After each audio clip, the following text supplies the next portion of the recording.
Good morning, everyone. My name is Mighty Stream, and I'm going to do your spiritual principle day in a meditation for July the 12th.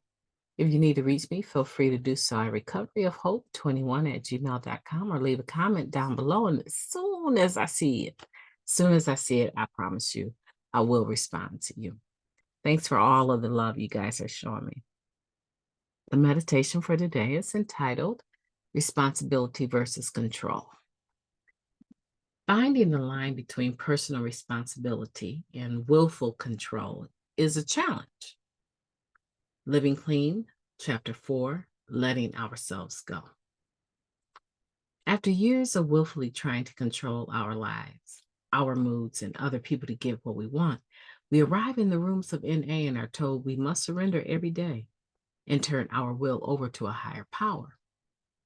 On top of that, an inventory shows us that being controlling is a character defect that has constantly placed our needs at the center of all of our relationships. We thought we needed that control. How else were we going to get the things done? The correct way, ours. So what are we supposed to do then? A newer member demanded to know. Just casually sit back and not handle things because we can't control the outcome or other people? I thought I'm supposed to be responsible now. There's a fine line between being responsible and grabbing control. Few situations are black and white, all or nothing. So discerning the position of that line may be a lifelong endeavor. Few life lessons in recovery are learned in one go, but that doesn't mean we don't get better at living them. It takes much effort to gain the wisdom to know the difference between the things we can and perhaps must change and the things we must accept. So then, how? The newcomer and everyone else wants to know. The how of it is pretty standard NA stuff, isn't it? We listen to others' experience and talk about our struggles, in this area. We seek suggestions and take them. Through step work, we reveal our self-centered tendencies and find strategies to address them. We say yes when asked to help, but we don't sacrifice our needs either. We own up to our mistakes and we own up to our mistakes and own our assets too. Crucially, we start the lifelong process of assessing the difference between those two sparring voices in our heads. One is our disease that will tell us to avoid, deny, or control. And the other, which is connected to our higher power, is rooted in our values and our conscience. And yes, our responsibility to do the right thing and let go of the outcome. How can I explore this concept of personal responsibility versus willful control? What am I holding on to that I need to let go of? And what is something I'm avoiding that's my job to get done? That's a beautiful meditation. I want to take a moment of silence, followed by the we version of the Serenity Prayer, and then we can discuss it.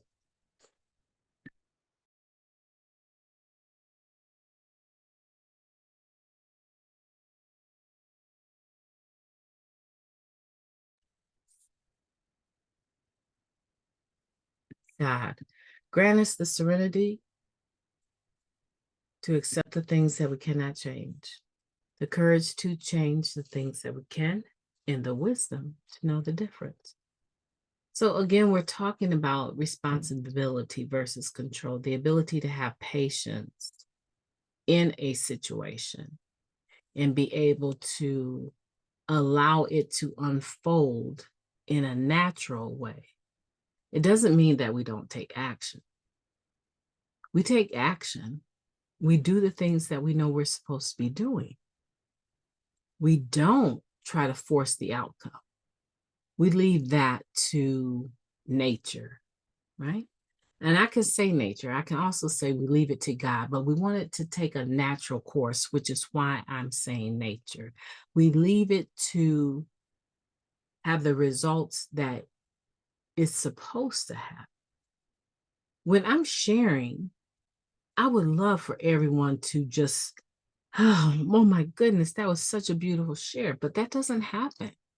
There's people that I can be in a meeting and I'm sharing, I'm the speaker, and they will absolutely get so fed up, just walk right out and never come back. And then there's other people that might fill the back of the room. And as soon as they see an empty seat, as soon as those people leave, they move right forward to take that seat and sit down.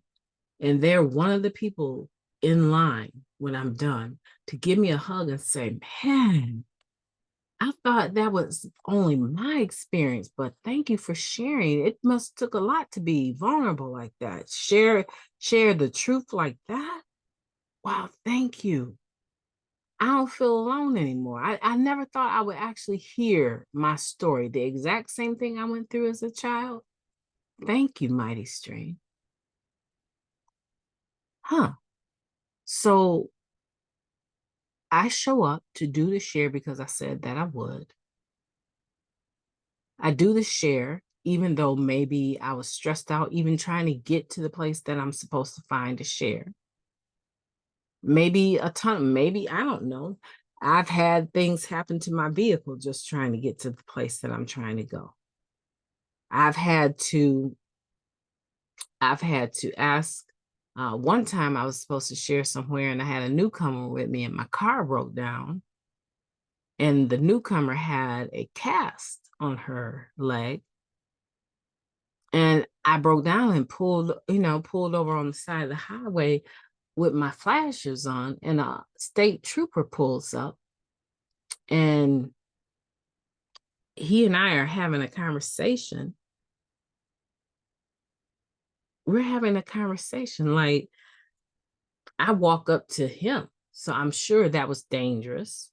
And he didn't walk back to me. I walked up to him because he's pulled over in front of me. I walk up to him and we're having this conversation. And I told him I'm supposed to be somewhere in less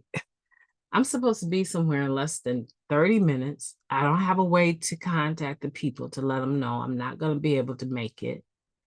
I'm supposed to be sharing for a Narcotics Anonymous meeting. So now you can imagine where this is headed with him. And I'm crying. And I tell him I have a lady in a casket with me. Can you imagine how stupid I sounded at that moment? I walk up to a state trooper's vehicle on the side of the road. He's pulled up in front of me. I tell him I'm supposed to be at a Narcotics Anonymous meeting as the speaker, the head pin girl, right? I'm supposed to be speaking, and I have a lady in a casket with me. Do you know he immediately did a search? He immediately had to have a look. He said, a casket? I said, I'm sorry, I mean a cask. And he was like, a cask? Yes, her leg is broke. He's like, okay, let me come back there for a second. He walks back with me to my vehicle. Just, I'm just friendly. I don't have any evil intent. He's reading me well. He looks through the vehicle really quick and he's like, and where are you trying to go? And I told him the address. Do you know? We called H.O.O.D and he got me to the event. And even though I was late, I had made it at the end of the reading. And I was right in the nick of time to share. So don't think that just because I know what I need to do and I'm doing the right thing for the right reasons, that there might not be some trouble along the way. I made it and I did the things that I was supposed to do, but there was trouble along the way. I started out on a journey. And it took its course. It didn't take the course that I thought it would take, but it proved to that newcomer that being honest about what you're dealing with the authorities is a lot of times in your best interest, and they can be very helpful if you allow them. She says she never thought in a million years that she wouldn't have to show and prove who she was. She didn't have any warrants or anything, but she expected the worst. And me running my mouth was not helpful. So what's the point? Those people waiting on me for my share, they had a lot of gratitude when I shared how I got. And I didn't have just one or two or three people offering to take me back to my hometown, which was over an hour away. I had almost six people. Six. I had six people, four men and two women, offered to drive us back to our hometown after the meeting. Guess who I took the ride from? Some guy dressed all in a business suit, real personable. He worked for a company called, I can't give you the name of the company. He worked for a auto dealer. I was primed for the picking. A piece of trash. Broke down on the side of the road, and a car dealer gives me a ride back home.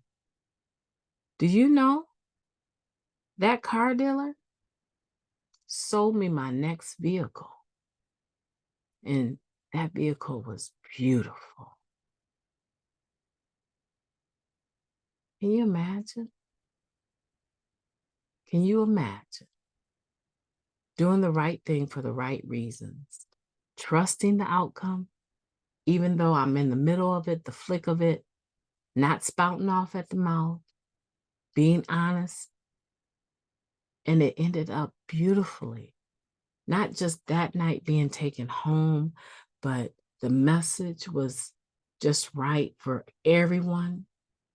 Well, it seemed like it, right? At least a few people came up and got in line and hugged me. And I ended up getting a ride home from someone that had a connection. And I was able to get a vehicle that could stand the test of time. And it also happened to be my first actual car loan. That's amazing to me. So today I want you to think on responsibility versus control. I want you to take that long story that I just shared with you. And when you're faced with those two voices sparring in your head, go with the voice that pursues recovery, that pursues peace, that leads you down the path that is about well-being, not that negative voice. But leave the end results to nature. Let them unfold. Because if you're doing something and then you have to manipulate the outcome, you probably should not have been doing. You probably didn't hear correctly in your 11th step, right? Because if you had heard correctly, you would have a peace about letting it go, the end results, because you've done what you were supposed to do. My name is Mighty Stream. I've enjoyed talking to you today. I hope that you will have a beautiful day on purpose.